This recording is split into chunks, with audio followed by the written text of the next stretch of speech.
Mijiet ta' studenti bbenefikaw minn boros ta' studju li l-Gvern ħareġ is-sena li għaddiet u mijiet oħra se jibbenefikaw fi żmien li ġej. Josephine Attard Sultana, assistent direttur fid-dipartiment responsabbli mill-boros ta' studju, qalet li wara li dan ix-xahar tnediet skema oħra hemm iktar maħsuba biex ikunu mħabbra f'April. Fil-bidu ta' Marzu ġiet imnedija l-iskema tal-arti fejn ikunu qed japplikaw studenti fl-Expressive Arts, arti espressiva. Fil-bidu ta' April ukoll sanniedu l-iskema tal-isport, l-Sport Scholarship Scheme, u lejn l-aħħar ta' April, 28 ta' April, sa nkunu qed inniedu l-iskema l-Endeavour Scholarship Scheme. Fis-sena akademika 2016-2017 ingħataw 349 borża ta' studju.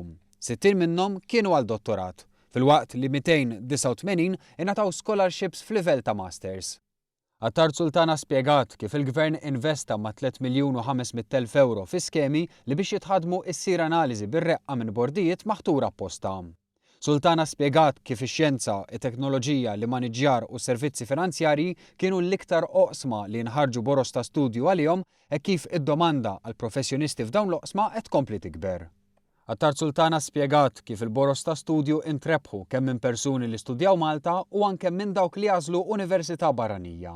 Dawk li qed jistudjaw barra jibbenefikaw minn 2,500 euro oħra fis-sena biex intaffulhom ftit mill-ispejjeż li jkollhom ta' fejn se joqogħdu b'ispejjeż oħra l-istudju. Aktar dettalji dwar boros ta' studju jistgħu jinsabu mis-sit tal-Ministeru tal-Edukazzjoni.